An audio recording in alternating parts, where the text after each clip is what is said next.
Just to let folks know, what the title of the talk is about, essentially, is that for whatever reason, since I've been reading Jung, and I've been reading Jung or Jungian psychology since I was 11 years old, when I'm in the presence of a particular type of mind, I would say genius, that could be argued, but especially Jung and even Marie-Louise von Franz, who supposedly had the same temperament, that it activates my unconscious. So I'm actually, Jung kind of looked at the world and he saw it symbolically, and that those symbols that he saw gave meaning to him. And so he interpreted through the image, through the symbols that arose, whether it was in visions or dreams. And Jung's entire oeuvre, for me, has that quality. So you can argue with everything that I'm saying because it's personal for me, and yet what I'm pointing to and what I'm going to be talking about is something that what I believe are kind of universal patterns that I'm seeing within Jung's work that leads us from kind of our emergence as beings all the way up to the quality or consciousness of the magician, and then even beyond that. So does that make sense? Okay, the other thing is that if you have a question along the way, it's okay to ask. You can raise your hand and I will try and get to it. But I have so much material that I'm afraid that I'm not going to get through it. So I'm going to be going through it at breakneck speed. And your eyes are going to glaze over, and I'm just going to accept that. That's par for the course. And but hopefully it'll make sense at some point. Things will kind of click exactly what it is that I'm trying to do. Okay. Why is it not working? Start with a quote. Everything has been foretold, but who knows how to interpret it? This is from Liber Novus, which I'll just call the Red Book from here on in. This is from Sona Shamdasani's Introduction to the Red Book. Jung attempted to develop a psychology of the religious making. Excuse me. I have to close my... Okay, I will try. So Jung attempted to develop a psychology of the religious making process rather than proclaiming a new prophetic revelation. His interest lay in the psychology of religious experience. It was essential that analytical psychology, while providing an affirmation of the religious attitude, did not succumb to becoming a creed. So this is really important. He worked with the religious function of the psyche, and it's really easy when you read his work to see it as a kind of a religious statement. There's a prophetic element to it, but he didn't want to create a creed. There's a reason for this, and we'll get to that in a moment. This is from the Red Book. He says, "Believe me, it's no teaching and no instruction that I give you. On what basis should I presume to teach you? I give you news of the way of this man, but not of your own way. My path is not your path, therefore I cannot teach you."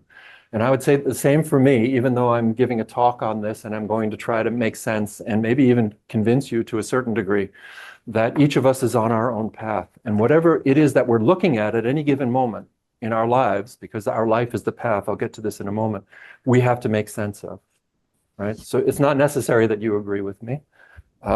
Just refrain from throwing soda cans. There were significant differences between this is from Jeffrey Raff's book, Jung and the Alchemical Imagination, and he's talking about the time that he spent studying with Marie-Louise von Franz back in the 1970s. He said that there were significant differences between the Jung of the collected works and the Jung as von Franz presented him.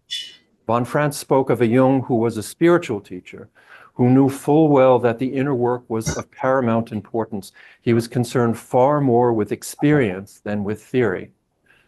Far more concerned with experience than theory, but at the same time not establishing a creed. That's really important. And this quote also from the Red Book, "This life is the way, the long sought after way to the unfathomable, which we call divine. There is no other way. All other ways are false paths." And my argument here, and it may not be so evident in the talk, but what I'll say right here is that this very moment in your life, whether you're sitting in this room or you're somewhere else, whether you're taking a shower or we're at the supermarket, that everything that we need to be completely awake and to see through the seeming, to the deeper meaning and to the deeper kind of archetypal depths of reality are there in every single moment. Although I definitely prefer certain moments to others, and I think we all do. My working premises: Jung's psychology outlines a path to spiritual wholeness based on his personal experience. I don't think this is controversial. These led him to see in the religious experience of all people, in their sacred texts, and in the trajectory of his clients, and his students' lives, a deeply rooted archetypal pattern or set of patterns. And what I'm going to argue is the exact life each one of us lives is complete, and the pattern is universally present in almost infinite variations. So that's more or less what I just said a moment ago. The pattern is fractal, and a numinous reality that appears in the structure of all of Jung's work. And that's really what I'm going to focus on today. This fractal pattern exists in our individual lives and in the evolution of the species as well. So ultimately, every individual life is at the same time the eternal life of the species. And this is also from the Red Book. When Jung wrote, only gradually I'm sorry, I just want to make sure I didn't skip one. Nope. Okay. Only gradually did I discover what the mandala really is: formation, transformation, eternal minds, eternal recreation. This is a quote from Goethe's Faust. And that is the self, with a capital S, the wholeness of the personality. He was pointing to this numinous experience. It is the unfolding of this singular insight that colored all of his thought and that I want to explore here. So the goal of psychic development is the self. I'm going to try and just read the blue from here on because I have a lot of quotes that are a little bit too long. He says that uniform development exists at most only at the beginning. Later, everything points towards the center. And I'm going to be looking at this kind of like dance between uniform development and a more circumambulatory way of looking at the material. There are not many truths, there are only a few. Their meaning is too deep to grasp other than in symbols. This is his way of working. And I look at his work as a living symbol. So this is my reflection on Jung's reflection. Now, Jung took a lot of different paths in his life, trying to understand what I consider to be his primary revelation, which comes through in the Red Book, but is there from the beginning, like in his very first dream. So if you read Memories, Dreams, Reflections, you'll see in his first dream, and if I can get to this, if we have enough time and I can get to it, you'll see in that very first dream, the entire pattern is there and unfolds throughout his life. He looked at it in different ways through mythology and the hero's journey. The hero's journey he wrote about just on the cusp of the Red Book experience, but then the Red Book itself is kind of a hero's journey. In ancestral work, seeing that we are all kind of really deeply connected to our ancestors and our ancestry, and that this plays out in patterns in our lives.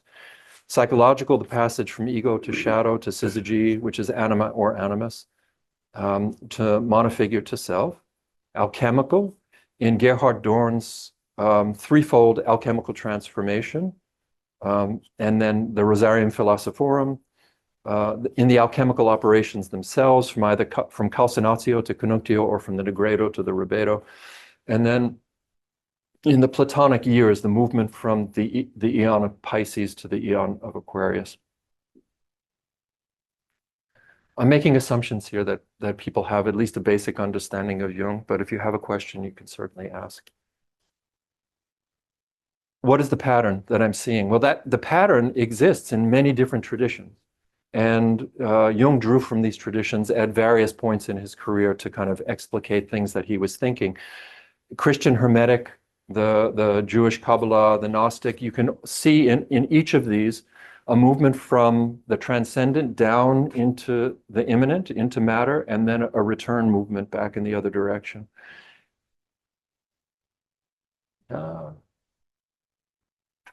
He also, did more comparative work with other cultures, and he saw this in the Indian tradition in Kundalini, and I'm going to be talking about this in a moment, and in the Taoist tradition. And June and I will be talking a little bit about this later on in the afternoon. What this has to do with is Jung's view what we call the evolution of consciousness around these parts, both individual and collective. And just as an aside, Darwin just changed the game when he published Origin of Species. And then for at least 100 years after that, metaphysical speculation was using Darwin's ideas and improving on his ideas, or talking about things that he left out, and started talking about an evolution of consciousness rather than just an evolution of form, of morphology. I'm going to look at 4 sources: Seminars on Kundalini Yoga, the Red Book Liber Novus, 2 works from his collected work, mostly Aion and Mysterium Coniunctionis, and then Memories, Dreams, Reflections. And I'm going to start with the seminar on Kundalini. Kundalini we're talking about the chakra system, the serpent energy that passes from the Muladhara chakra up to the Sahasrara. And there are these nodal points within the body, right? We all pretty much know what Kundalini is. So here's a diagram showing a body with the chakras. From bottom to top: Muladhara, Svadhisthana, Manipur, Anahata, Vishuddha, Ajna, and Sahasrara. And forgive my pronunciation. And I'm mapping this onto, these are Jung's, more or less. I mean, I drew these from his writings. If he read this today, he'd probably be horrified and tell me that I missed it completely. But what I drew from this seminar is that the Muladhara chakra, the root chakra, is dealing with survival, with issues of survival. The Svadhisthana with sex and relationship, right here. The Manipur, which is the solar plexus, is power, moving out into the world and becoming an ego in the world. Then the Anahata, when you move into the Anahata, he says you're dealing with love, and you get the very first glimpse of the self. In the Ajna chakra, which is the brow chakra, the union of masculine and feminine. And then what this should say here is consciousness and probably the collective unconscious.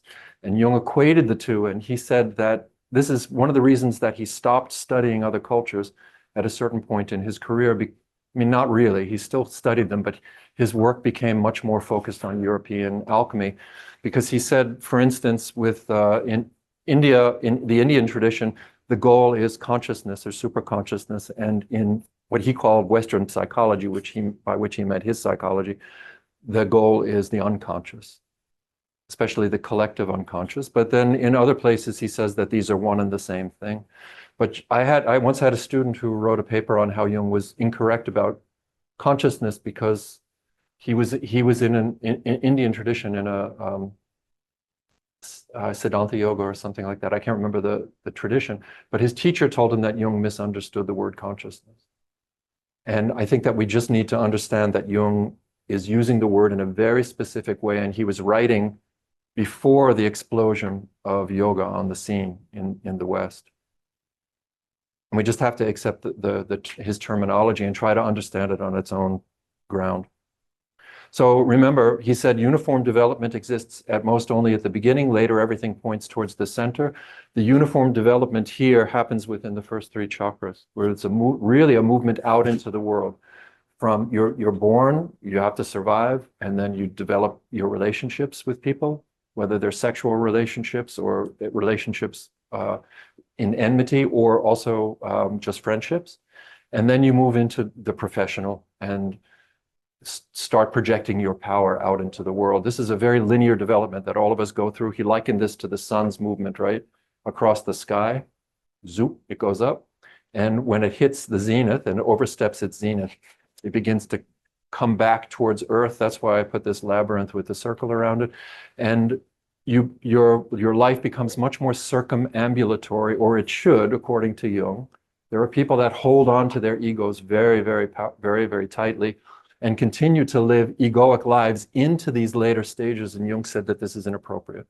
So we can agree with that or not agree with it. The ego has to be there. It has to be strong, but it needs to understand its place in the economy, in the psychic economy. And of course, the midpoint of this is the anahata, where we get the first glimpse of the self. And there's a reason that I'm highlighting this. So in the book, the Kundalini Seminars, Jung says that this is the place of the birth of the Purusha, or the self. It's the beginning of individuation that takes place in the heart.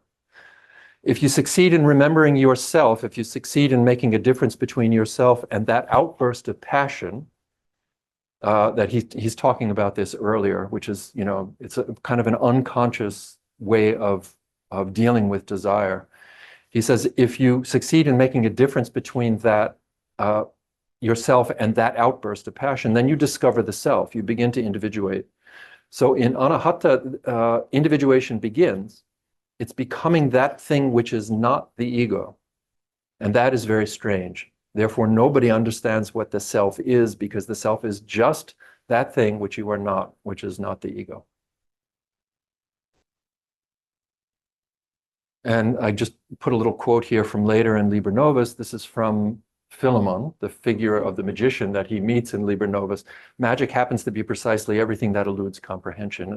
What I'm saying is that these map onto one another very specifically, although I'm not saying that he did it consciously or purposefully, but they really congruent in his philosophy.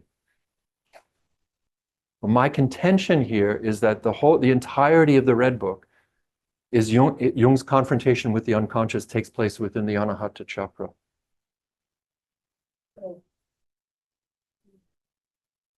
So the psychic development, which is, Jung learns this through his Red Book experience, the movement from ego to self, right? Ego, shadow, anima, animus, monofigure, and self. All of this takes place in the Red Book through inner figures that come to him. And they play certain parts in the economy. The red man, the anchorite, the lowly, certain other figures are kind of more shadowy figures, whereas his soul, represented by Salome, kind of lasts throughout the Red Book as a single figure, but there are others that appear. The monofigure who is like a wizard or a great mother figure for women. Let's just say a wisdom figure, because now we're living in a world where it's out in the open, and rightly so, that we're not dealing with so much with binary gender. This is a completely other story here, but I just want to look at it the way that Jung looked at it. Elijah, who appears very shadowy in a little ways in the beginning, actually morphs into Philemon. We'll get to this later. And then the self in this appearance of Christ at the very end of the Red Book. The last figure to speak in the Red Book is actually the Christ in the garden. And that the union of the two of these is a kind of a personification of the self. And then, of course, his mandala drawings. Psychic development, moving from ego to shadow to anima, animus to monofigure to self, happens through projection. We don't see others, we see ourselves projected on them, and we need to learn to withdraw our projections. In some ways, this is the path work. So when you're a baby, your mother tells you no, or a caregiver tells you no, like don't touch the stove. My mother held me in her arms while she was stirring pots on the stove and said, don't touch the stove. And I immediately, just smiling at her, went like this, boom. And I learned, don't trust that. Don't trust the stove. So the stove becomes bad. That's bad. That's a bad thing. That's a projection. The stove is just what it is. If my mother said no about other things and I got angry with her, my mother becomes a bad person. That's a projection. We need to, and we do this with one another all the time. We live in a transecting field of projections. We need to learn how to withdraw them. And this is so much a part of what Jung's psychology is talking about. It's an amazing book by Marie-Louise von Franz called Projection and Recollection in Jungian Psychology that I recommend to everybody. And what drives this process is actually love. We could say desire. We could say libido. I'm just going to use the word love here because love is kind of a lovely word. We're drawn forward. We're drawn out into the world because of our desire, because of love. And this desire, which we can see as being illusionary in a way, or even delusionary or delusional, is actually a good thing, because this is what pulls us out of the root chakra and into ourselves. So it's no accident that this transformation begins to happen in the heart.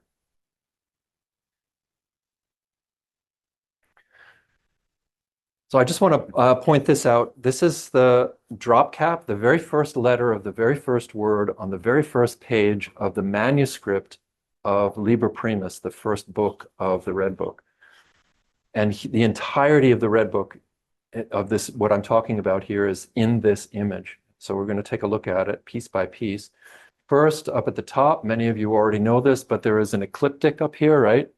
You can see these are astrological signs. And this star appears between Pisces and Aquarius.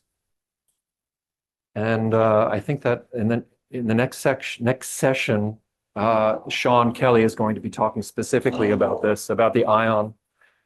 And the entirety of this book is dealing with the psychic and psychological changes that will happen to individuals and also the collective as we pass through this transition. He gets into this deeper in the book Aion. Here it is right here. So you can see Pisces and Aquarius. The second that I just wanted to point out here is this is kind of cool. So we're dealing with the celestial and we could say cosmic, and now we're dealing with the mundane. Just a town, a boat on a river or on a lake. And a student, my TA in my Roots of American Magic class, gave a talk in class the other day and used this diagram. She used this diagram. This comes from the Lamp Spring, which is an alchemical text. And if you look at if you look at the image here, there's the big fish, there's the boat, and there's also the town in the background. And I'm pretty sure that Jung had not seen this drawing, but maybe he had. But I just find this really interesting. So this is essentially the everyday world. And then we move down into the unconscious. And here you see all kinds of spooky things. On the right, the jellyfish, which in their roundness represent the self, but in the unconscious. This fish, which is actually rather large, it's as large as the boat, could represent a whale also. Although in the biblical text, the word is big fish. It's not whale. And then on the left, you see this kind of spooky pair of eyes. This is an octopus here. Another round figure when all of its arms are splayed out, and kind of a self-image, but in the unconscious. And then down at the bottom, all of this light material here is, I would argue, this is the central fire. And Jung talks about this. This is where it all comes from. It comes from the central fire, deep in the earth, but even deeper within the psyche. And I want to point to this figure on the left. And if we have time later, I want to talk about how this figure actually looks very similar to Jung's first dream. It's called the Dream of the Underground God, but it was essentially like a large phallus underground, almost coming out of the cavern's floor and reaching up to the top of the cavern. It had an eye at the top that was looking up at a light. So there was like a halo of light, like a corona or crown of light. And I would argue that image, and this image that we're seeing here, is probably the most important image of Jung's life. And it tells the entire story right here, how the libido moves out of the central fire here, out of the pot, and it makes its way up towards the crown. And what does the crown represent? He says this in the Red Book. Oh, sorry. Here's the fire. And the serpent is also really, really prominent in Jung's work. He wrote about serpents a lot, and you find them in alchemy as a symbol that both joins and divides. So like the serpent in the garden is a symbol that divides. It's a serpent that divides. But if you look at that serpent from a Gnostic perspective, it's a symbol that unites. And he relates this to the figure of Mercurius in alchemy, it's a figure that bridges opposites to help produce new things, help produce the transcendent function or the new symbol, the saving symbol. So what he says in the Red Book, the crown and serpent are opposite and are one. Did you not see the serpent that crowned the head of the crucified? And he's asked by his soul, or I think maybe he's asked by a raven, I can't remember what words that the crown brought him, and he said, love never ends. That's the mystery of the crown and the serpent. Love never ends.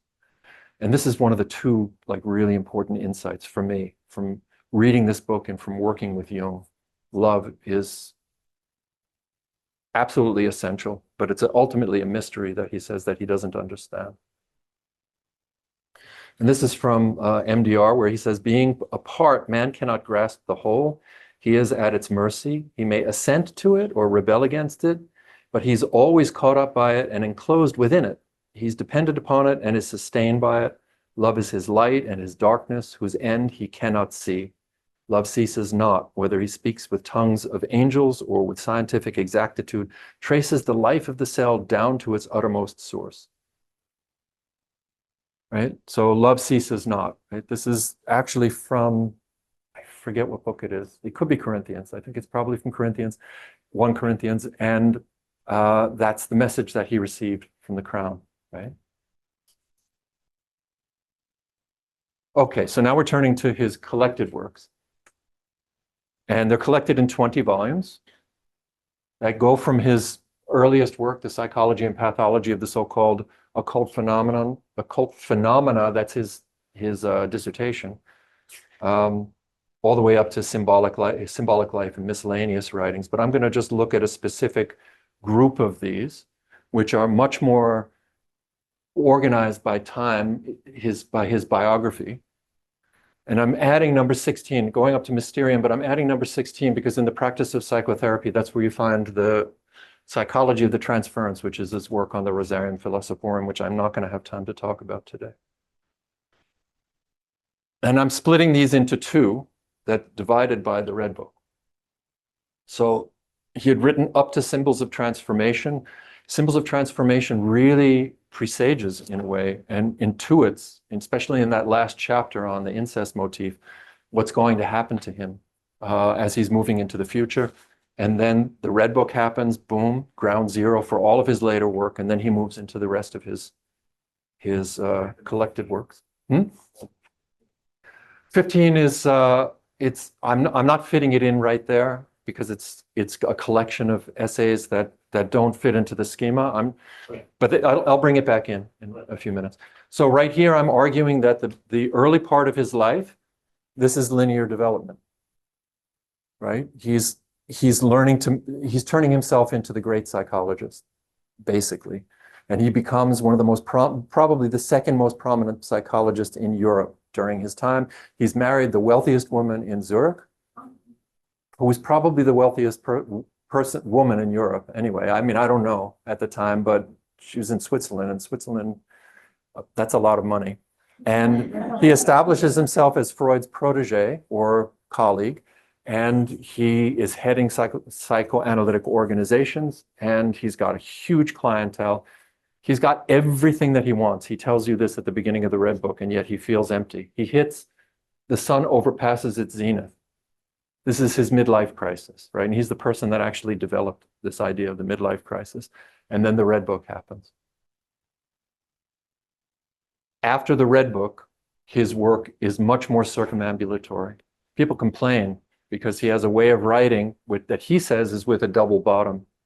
He's writing exactly what you see on the page and are attempting to understand, but there's this archetypal undergirding. And if you read it in a certain way, it can open you up to the archetypal realm. And he's doing this in pretty much all of these, with some exceptions. So within these later works, you get kind of more theoretical works, kind of working out what his psychology is. And then you get more comparative and cultural work. This is what Thomas Singer's talk earlier today was on. And then finally, his alchemical work. And you'll notice that I've included Aion in both of these. So Aion is here, comparative and cultural, but it's also in his alchemical work. It kind of does double duty. So my argument is that all of this work, right, and I'm including 15, 16, and 17, all of this later work from psychological types all the way to the development of the personality is happening within the Vishuddha chakra. And the Vishuddha chakra, he says of this in the Kundalini seminars, that the whole game of the world becomes your subjective experience. The world becomes a reflection of the psyche. And I think that this is just a perfect kind of distillation of all of this work that he did later on in his career after the Red Book. except for the alchemical work, which focuses on the ajna chakra. So we find Aion, psychology and alchemy, alchemical studies, mysterium, and the psychology of the transference. And in ajna, here you know that you are nothing but psyche. And this is what he's attempting to do, is to become clearer and clearer and clearer that we are nothing but the psyche. The psyche is, I don't have the diagram here, but he said, for instance, there's spirit. You can look at it as a big egg, and there's matter. These two are separate, but they're joined by the psyche. And we are bounded by the dimensions of the psyche. We are made out of it. The physical world is made out of it. Our bodies, our minds, our hearts, our desires are all made out of psyche. And our goal is to just keep reclaiming more and more of the unconscious from our center in the psyche. So that's what this work, the alchemical work, is about. It's about the magician. It's about what is the work that we do to become the magician. Is we need to get to that point where we realize that there is nothing but psyche, that we are psyche. When we have that realization, if it's really rooted in our everyday experience, then magic can happen in our relationships, in our way of being in the world. Now, I put this in during the break because Thomas Singer brought this up, and he was saying, okay, this is the 150th anniversary of Jung's birth. What is that? He said maybe there's some meaning to that. He said, I don't know. Well, you know that Jung said that our karma, our personal individual karma, begins 150 years before we're born. Now, there's much deeper levels to this. Our personal individual karma, more or less, begins about 150 years before we're born. When you get past that, it becomes too attenuated. This doesn't mean that, I mean, all of this other stuff is still operative. You can go all the way down, family, clan, nation, the large group. In his case, it was Europe, primitive ancestors, animal ancestors, and then down into the central fire here. But he said we can trace our own personal karma about 150 years back. And if you go back 150 years from when Jung was born, I believe that you're reaching the period in which Goethe was born. And he had this really interesting story that his great-great-grandmother had an affair with Goethe, so he was a blood relative. He really liked that, even though it's probably not true. And just, so this, he taught this, Thomas Singer kind of brought this up in the 1925 seminars. I think that Thomas misspoke. He said 26. This was in 1925. The 1925 seminars, where this is the only time that he tried to teach the Red Book as his psychology. And what happened, he had a hard time with it because it was so deeply personal. He said after he died, he didn't want it published for 100 years. He didn't want it to touch his family. But in 1928, he received that package with the manuscript of The Secret of the Golden Flower from Richard Wilhelm. And it was as if all of the work that he had been doing inwardly suddenly appeared outside of him. So this is Jung's. Yeah, it appears in this book in black and white. And I think maybe he drew it, maybe he had somebody else draw it. I don't know if it's actually his drawing, but it's in this text. This is the introduction to Jungian psychology. It's the 1925, I can't read it, sorry. It's the 1925 seminar. Shamdasani's re-edited it. Really worth reading if you want to understand kind of the history of this. Okay, so we're going to go to memories, dreams, reflections. 10 minutes to go? Okay, I don't know if I'm going to make it, but from the bottom up, right? Bottom up, prologue, first years, school years, and I'm going to map this onto the same system. The Muladhara chakra in the first years of his life, the Svadhisthana chakra in the school years and the student years, where he's navigating sex and relationships with people, psychiatric activities, and Sigmund Freud in the Manipur, and the power chakra, right? And then he has this crisis and a breakthrough into his heart, into the Anahata. Then the work, the tower, travels. These chapters in the book, I'm saying, really kind of deal with the Vishuddha chakra. the permutations of his thought and what he's learned. And then in his later life, the visions and the life after death, kind of the Ajna chakra moving into Sahasrara, and then late thoughts really focused on the Sahasrara. But Jung argued that as long as you're in a body, you actually can't transcend. And this is different also than Indian teaching. There was this belief or practice or understanding in Indian teaching that you can actually transcend into the Sahasrara in this life. And Jung said, you know, much like Ramana Maharshi in his enlightenment experience, people would have to keep you clean, you know, because you wouldn't be able to take care of yourself. So he said that this happens after death. And I think when you look at Jung's last dream, you see that he actually reached this point. And he believed that his consciousness was strong enough that it was going to survive bodily death. Whether it did or not, I don't know. I'm taking a class with a folk magician right now who's teaching about working with ancestors. And she was saying, you know, it's like you can approach some of these practitioners and dead practitioners and ask them if they'll work with you. But I have a feeling that Jung would kick me out of the room. So when we're here in the first chapters, we're dealing with that linear development. And when we move in, then we come into the confrontation with the unconscious, right? Which is a major chapter in this book, dealing with the Red Book.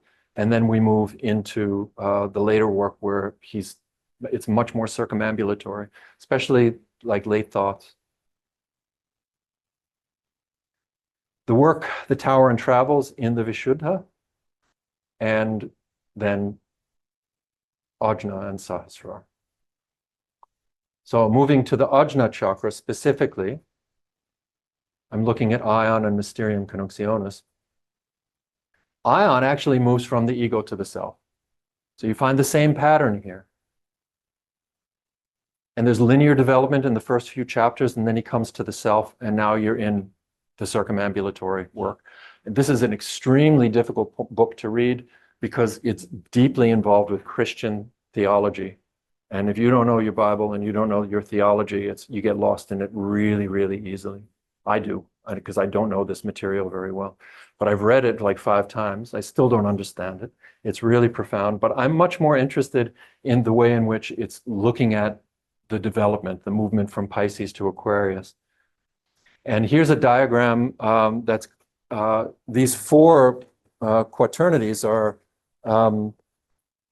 in Aion, but they were put together by Leslie Stein in his book Becoming Whole, and this maps beautifully onto the Tree of Life, the Sphirot here, where you find I won't point at that, but the Malkuth at the level of the sphere or the rotundum, where the hermaphrodite comes in, that's the moon, that's Yesod, it's lunar. Then the serpent in the center, which is both Christ and devil, a union of the two of them in Jung's way of looking at it. There's Tiferet, which is often associated with the Christ in Christian Kabbalah.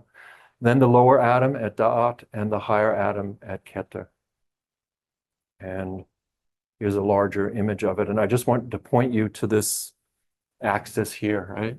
Christ, serpent, devil, which is really important to Jung in his alchemical work. And as we're moving from Pisces to Aquarius, we're in some ways moving from Christ to the devil. So yeah, joy. So Pisces is associated with, it's the time in the Christian West, it's associated with Christ. So the ichthys, the symbol of the fish, it just kind of maps on to this mythos, although Jung says that it's not an accident, but these things arise together. It's not like it's not a causal relationship. And of course, we think, okay, we're moving to the age of Aquarius. Everybody's going to love one another.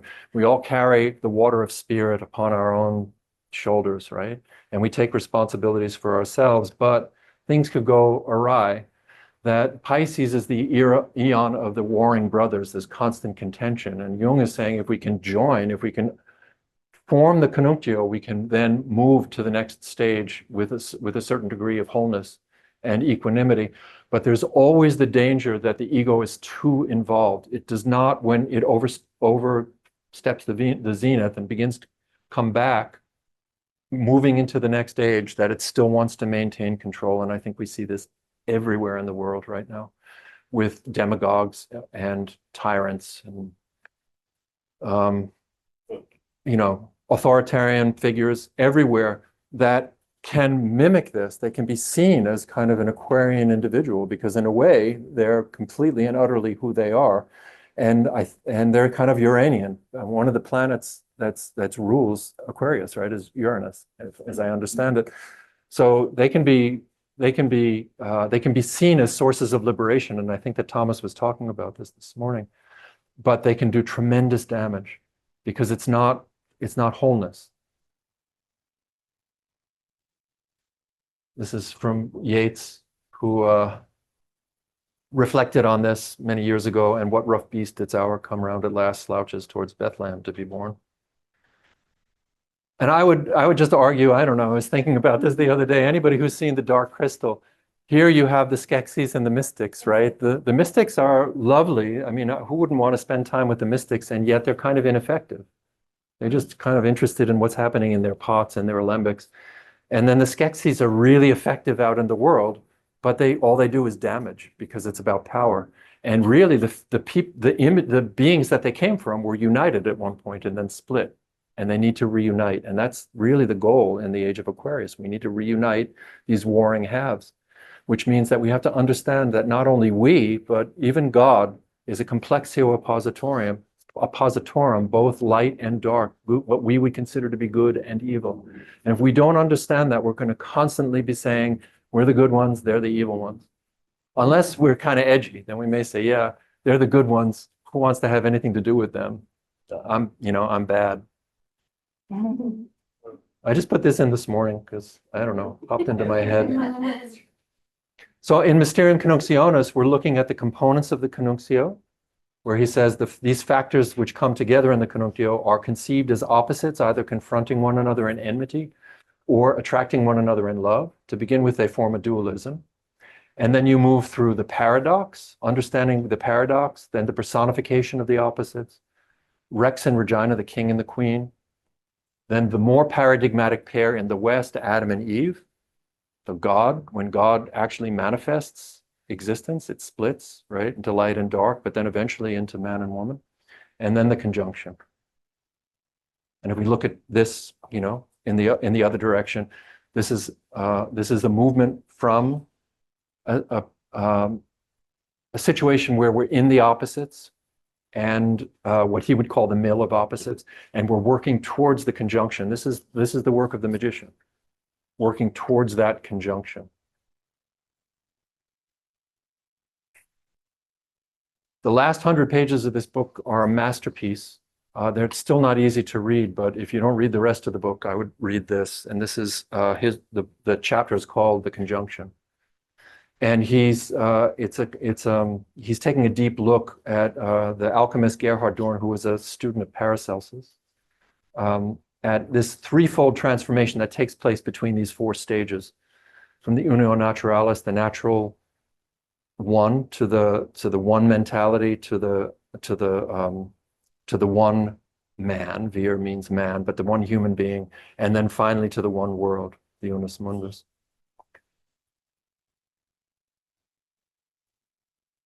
He says of the unus mundus that the thought Dorn expressed by the third degree of conjunction is universal. It's the relation or identity of the personal with the superpersonal, Atman, and of the individual Tao with the universal Tao. So he brings in a little bit of transcultural studies, his transcultural interests. I'm going to have to read this in full, even though I know we're running out of time. Though we know from experience that psychic processes are related to material ones, we're not in a position to say in what this relationship consists or how it is possible at all, precisely because the psychic and the physical are mutually dependent. It's often been conjectured that they may be identical somewhere beyond our present experience, though this certainly does not justify the arbitrary hypothesis of either materialism or spiritualism. So see, he's trying to join these. With this conjecture of the identity of the psychic and the physical, we approach the alchemical view of the unus mundus, the union of the psyche and the physical world, the potential world of the first day of creation when there was as yet no second. And this is the aim of the magician. And this is when we meet Philemon in the Red Book, this is the state of mind that he's in. Jung says of him that he represented a force which was not himself. is a personification of the self, a doorway to that.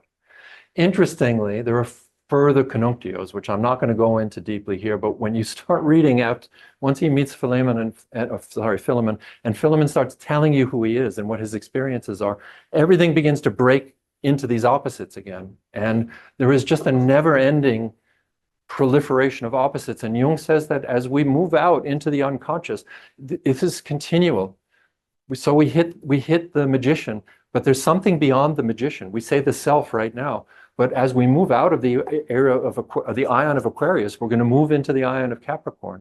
And this is going to bring a whole other set of challenges and goals for us. And it's going to look very different than the period that we're in right now. So first Phanes, and then Atmaviktu. You see that Atmaviktu is actually Philemon, who was Izdubar, the figure Izdubar, and then a serpent that had to be burned. And then eventually Philemon came into being. And then Philemon actually gets relativized by a figure called Ka. And I often think when I look at this image of Atmaviktu here, that this is just a really perfect image for that proliferation of opposites in the arms. This reminds me of the axiom of Maria. One becomes two. This is the tetractys underneath. One becomes two, which becomes the three, which becomes the one as the fourth. And so the one is a unity, but when it splits into two, there's no movement. What requires that movement to occur is the third thing, which Jung says appears as a symbol. It's the transcendent function when you hold the tension of the opposites long enough. And then that third thing will also have a shadow. It will have the opposite that appears, and then you have a quaternity, which is stable. It's a single thing. That single thing goes shoop down to a point, and now there's a single point, and that's going to create a second. And this is it just goes on forever. Unless you wake up. But even if you're awake, it's still happening. And Jung himself, although I'm not claiming that he was the most enlightened person in the world, but he had that ability to catch himself, but he would fall into the opposites constantly. You're constantly having to recognize what's happening in this world, which is the projection that requires the withdrawal of projections. But ultimately, what's pulling us out into wider and wider circles is love. Love never ends. That's the mystery of the crown and the serpent. This is Marie-Louise von Franz, and I love this, in her book, Projection and Recollection in Jungian Psychology, if we could see through all of our projections down to the last traces, our personality would be extended to cosmic dimension. We would go beyond the magician to becoming divine ourselves. We would be divinized. And that's it. All right. So after that amazing speech, I'm sure there's about 1 billion questions, but we'll see if we can get a few in. We have 10 minutes, right? We have, 10 minutes remaining. And so we're going to do a couple online with Alex and a couple in person. So no pressure, but who wants to follow up and be the first person to ask a question after that? Every time I tried to shrink this down and I went back to it, it expanded. It was terrible. Matt? Yeah. Well, the 1 becomes a 2, the 3, the 4, and then it becomes 1 again. So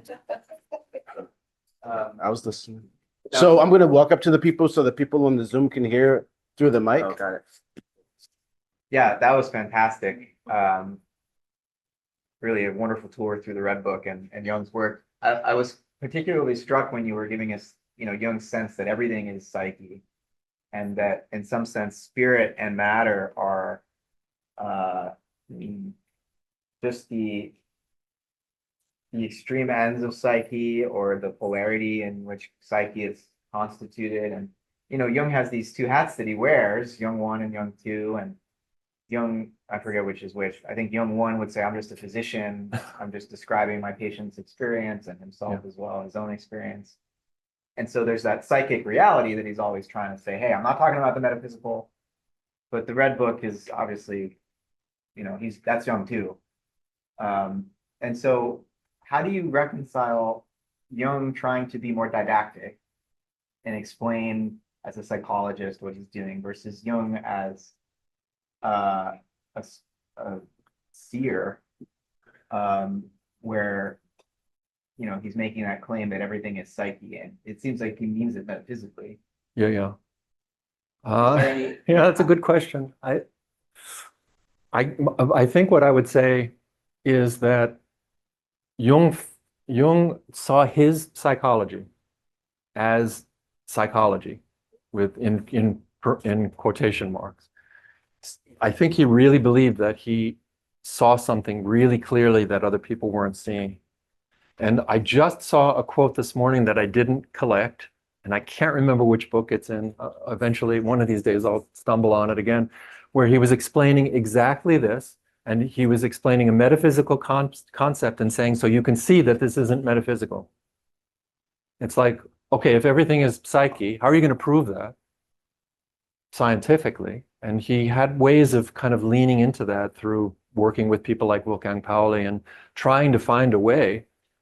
But even at the end of his life, he said numbers are qualitative more than quantitative. There's a quantitative aspect to things, but numbers are qualitative. If we only understood that, then we could understand that what he's saying is not metaphysical. It's the reality in which we're embedded. But what can you say to that? You either have to do the work and keep reading, and then or you wind up arguing with him because you have a different perspective. And I sometimes wonder if he did what he had to do. He lived the life, his own authentic life. What he says in this wonderful talk from like 1936 or something, he says, we need to conduct our own experiment and we're going to fail, even as Christ failed on the cross and came to doubt himself. But he said, because Christ lived an authentic life right through his death, he was granted the resurrection body. And in some ways, I think he was talking about himself. So yeah, the metaphysics is there, the religion is there, the spirituality is there. And he was trying to prove this as a medical, as a doctor and as a psychologist. And I don't know, I can't reconcile the two of them, but I had to make a decision which path I was going to take. And I took the metaphysical path. I studied religion. So I think it's a question that's up for grabs. I don't know the answer. I'm sorry. I think that was a good answer, actually. Oh, okay. But thank you. Okay, I think Alex has somebody online for us. She may read it. Yes, I do. Clea has a question. She says that you said that Jung emphasized that we must take back our projection from the world. How did Jung take back his projection from the world, and how does one do this? I'm going to, it's a long process. There is a Marie-Louise von Franz, and hi Clea, by the way. Marie-Louise von Franz writes about this in Projection and Recollection in Jungian Psychology, and I think there are 5 steps. And you can find those 5 steps outlined in Jung's essay, The Spirit Mercurius. I think that's in Alchemical Studies. It's about the spirit in the bottle. And essentially, what it's because I didn't bring them with me. I'm going to botch them if I try and give them to you. But essentially, it's a stepwise process of recognizing that what you see in others is not that individual. You're seeing yourself. And then very slowly, you have to step that back. You have to look deeply in yourself for your own motivations and for what it is that you're actually feeling in that moment when you meet another. And you can catch yourself. I catch myself like if I'm in public, and I don't want to look at anybody here, but if I'm in a public space and I see strangers, that I'll often find myself being either critical of somebody or feeling hostile towards somebody or falling in love with somebody. And it's like, why is that happening? Because that person hasn't done anything except occupy the same space that I'm in. Why is it happening? And it's because the self is attempting to pull us towards it, and this is the way that it happens. One of the ways that it happens, let's say. So if you experience hostility towards another person, if you can overcome that experience and realize that it's your own inner hostility that you're projecting onto that person. Look at the culture wars we're in right now. So much of that is happening. If you can pull back the projections, then you can understand that it's you who contains the multitudes within you, and you're experiencing yourself in the other, because each of us has maybe hooks, psychological hooks that we can grab into. We have those hooks also. I don't really like that feeling, that terminology, but there's something about each individual. Like I might look at you and your eyes remind me of somebody that I knew 20 years ago who I was either really fond of or had a difficult relationship with. And suddenly I'm feeling towards you the way I felt towards that individual. Or some quality in your voice, or I smell a perfume that reminds me of my mother, and suddenly feelings arise in me. So we have to recognize that that's all us. It's all happening around us. We're in this field of transecting projection, and we need to do our work. This is where individuation comes in. Jung is the one who developed the idea of the wounded healer. He called it the wounded physician. That we can only, when we're working with somebody, we can only bring them as far as we've come ourselves in terms of our inner work. But we can also talk about our relationships with other people. We can only allow other people to be themselves to the extent that we've understood who we are in all of our complexity. So he says that the shadow is like the apprentice piece of psychic development, the anima animus. And I know that there are issues with those words, but let's just say the person you fall in love with, right? Whoever that is, that understanding that you haven't fallen in love with that person, you've fallen in love with yourself in that person. And as long as they keep reflecting you back to you, you feel everything's wonderful. And then Jung says in a very funny moment, he says, and then one moment you or that other person wakes up and turns over in bed and sees the person next to them and says, oh my God, what have I done? Because they've been seeing themselves. So when we come into conflict with one another, it's our we say it's a narcissistic wound that gets tweaked. So we have to be able to pull those back. Even when he meets the magician, when he meets Philemon, he's completely in awe of Philemon and what he represents, but he has to withdraw those projections. And eventually in the Red Book, he says, oh, I see you. You're the serpent. You're the demon. You're the devil. And then he becomes the brother of Christ. He's the dark brother of Christ. So Jung begins to understand that all of that is inside of him. So every step along the way, we have to understand that what we're seeing is ourselves projected outwardly. And then if you look at von Franz's book, or you look at the essay on Mercurius, then you'll see that he actually laid out a kind of a stage-wise work that you can do to withdraw projections. But I love this from von Franz, because if we stayed at this, for eternity, eventually we would be divinized. And in the very earliest period of Christianity, this was the goal, to become divinized. And I'll just say something for nothing, as a friend of mine used to say, that Jung's ideas are all profoundly steeped in his understanding of Christianity, profoundly Christian, although with a twist, obviously. You can understand a lot of what he said if you understand Christian scripture. Anything else? I think we have 1 minute left. And as if with perfect synchronicity, Stefan finished right at 2:30. Oh, okay. Profound. So if we can one more time give a hand to